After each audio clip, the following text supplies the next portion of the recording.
Hello everyone, আমি জয়শ্রী। আজকে মায়াপুর ভ্রমণে এমন একটি জায়গায় চলে এসেছি যার ইতিহাস অপরিসীম। এই মুহূর্তে রয়েছি চাঁদ কাজীর সমাধি। এমন একজন ভক্ত যিনি ধর্মে মুসলমান, কিন্তু যাকে শ্রী চৈতন্যদেব নিজে হাতে সমাধি দিয়েছিল। কেন তিনি এই সমাধি দিয়েছিলেন তার ইতিহাস আমরা আজকে জানব। খুব সুন্দর এই জায়গাটি, আমি আপনাদেরকে সেই ইতিহাসও জানাবো এবং এই জায়গাটি একটু দর্শনও করাবো। চলুন তাহলে দেখি এবং ইতিহাসটাও জানি। এই ইতিহাস প্রায় 500 বছর পুরনো ইতিহাস। যে সময় শ্রী চৈতন্যদেব মহাপ্রভু আমাদের এই বাংলায় জন্ম নিয়েছিলেন, সেই সময় এই বাংলা পাঠান মুসলমানদের দ্বারা পরিচালিত হচ্ছিল। চাঁদ কাজী সেই সময় বাংলার নবাবের এক উচ্চপদস্থ কর্মচারী ছিলেন। তার কাছে এসে বাংলার সকল মানুষরা নালিশ করে মহাপ্রভু সম্পর্কে, যে বাংলায় তখন শুধু হরি বল, হরে কৃষ্ণ বল ছাড়া যেন আর কিছুই নেই। ঠিক সেই সময় চাঁদ কাজী এটি শুনে ভীষণভাবে রেগে যায় এবং শ্রী চৈতন্য মহাপ্রভুর কাছে যায়। কিন্তু তারপরে ঠিক কী এমন ঘটেছিল বা কে ছিল এই চাঁদ কাজী, সেই ইতিহাসই আজ আমরা এই ব্লগ থেকে জানব, যেখানে মহাপ্রভু নিজে হাতে এই চাঁদ কাজীর কবর দিয়েছিল এই গোলকচাপা গাছের নিচে। কেনই বা এই গোলকচাপা গাছ তার সমাধির ওপরে, চলুন শুনে নিই।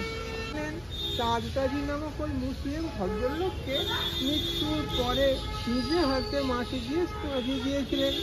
তো চাঁদ কাজী তো মুসলিম ছিলেন, তাহলে মহাপ্রভু কেন ওই ভদ্রলোককে মৃত্যুর পরে নিজে হাতে মাটি দিয়ে সমাধি দিয়েছিলেন? তার উত্তরে বলেছেন, চাঁদ কাজী মুসলিম হওয়া সত্ত্বেও মহাপ্রভুর ভক্ত এবং শিষ্য হয়েছিলেন। তাই মহাপ্রভু চাঁদ কাজীকে মৃত্যুর পরে নিজে হাতে মাটি দিয়ে সমাধি দিয়েছিলেন। তো চাঁদ কাজী কে ছিলেন? ভাগবতে বিশ্বাসী হলে ভাগবতে বলেছেন, চাঁদ কাজী ছিলেন দাপর যুগে মথুরা রাজা কংস মহারাজ। সেই কংস মহারাজের দৈববাণী ছিল কৃষ্ণ ভগবানের হাতে মৃত্যু হবে। তাই মৃত্যু ভয়ে ভীত হয়ে কংস মহারাজ কৃষ্ণ ভগবানকে মেরে ফেলার জন্য অঘাসুর, বকাসুর, তৃণাবর্ত, পুতনা এই সমস্ত অসুরদের দ্বারা কৃষ্ণ ভগবানকে মেরে ফেলার চক্রান্ত করেছিল। সেটা টিভির পর্দায় আমরা দেখে থাকি।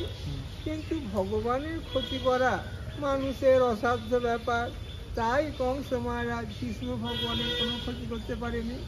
তখন কৃষ্ণ ভগবান কংস মহারাজকে বলেছিলেন, সম্পর্কে তুমি তো আমার মামা হও, তথাপিও চিনতে না পেরে মেরে ফেলার চক্রান্ত করলে।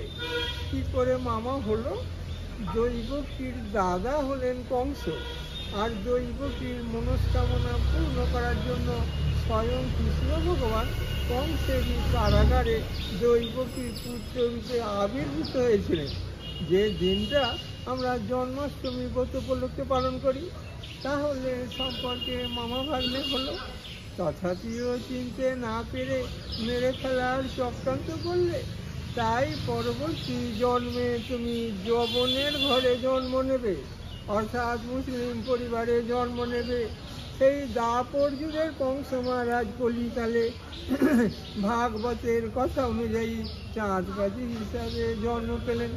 তো কংস মহারাজ যখন বুঝতে পারলেন আমি অভিশপ্ত হলাম, তাহলে উদ্ধার পাবো কী করে বলে মনে মনে অনুতপ্ত হয়ে ভগবানের শরণাগত হলে, তখন অন্তর্যামী কৃষ্ণ ভগবান কংস মহারাজকে বলেছিলেন, আমি তোমাকে উদ্ধার করব কলিকালে। যখন নবদ্বীপের মায়াপুরে সতী মায়ের গর্ভে চৈতন্য ভগবান অবতীর্ণ হব, সেই সময় আমি তোমাকে উদ্ধার করব। সেই চৈতন্য ভগবান চাঁদ কাজীকে হরি নাম মন্ত্র দিয়ে ভক্ত শিষ্য করে উদ্ধার করেছিলেন আর আশীর্বাদ করে বলেছিলেন, তুমি যবন হয়ে মুসলিম হয়ে আমার ভক্ত এবং শিষ্য হলে, তাই তোমার নাম যাতে জগতে অমর হয়ে থাকে তার ব্যবস্থা হিসাবে তোমার মৃত্যুর পর আমি নিজে হাতে মাটি দিয়ে সমাধি দেব, আর সমাধির ওপরে একটা গোলক চাপা গাছ বসিয়ে যাব, যে গাছের ফুল সারা বছর ধরে আমার আশীর্বাদ স্বরূপ তোমার ওই সমাধিতে ঝরে পড়বে। এই সেই গোলক চাপা গাছ, যার বয়স আমাদের সমস্ত মুনি ঋষিরা, সমস্ত যারা অবতার হিসেবে আমাদের পৃথিবীতে এসছে ধরাতলে, তারা সবাই যে সর্বধর্ম সমন্বয় সেটি প্রচার করতে এসছিল, তারই একটা প্রমাণ হচ্ছে এই চাঁদকাজি সমাধিস্থল, যেখানে এক মুসলমান ভক্তকে নিজে হাতে চৈতন্যদেব সমাধি দিয়ে এবং প্রতিটা মানুষকে নিজের মতো করে ভালোবেসে চৈতন্যদেব সেই প্রমাণটাই আমাদের পৃথিবীর বুকে ধরাতলে রেখে গেছিলেন। তো আজকের এই ছোট্ট ব্লগটি আপনাদের কেমন লাগলো? চাঁদকাজি এই জায়গাটি আমি দেখাবার চেষ্টা করলাম, আমি ইতিহাসটা জানালাম, 500 বছরের ইতিহাস এবং এই 500 বছরের পুরনো গাছ আপনাদের কেমন লাগলো আমাকে জানাবেন কমেন্টে। প্রথমবার দেখলে সাবস্ক্রাইব করবেন, লাইক করতে ভুলবেন না। আজকে আসি, টাটা, আবার অন্য ব্লগে দেখা হবে।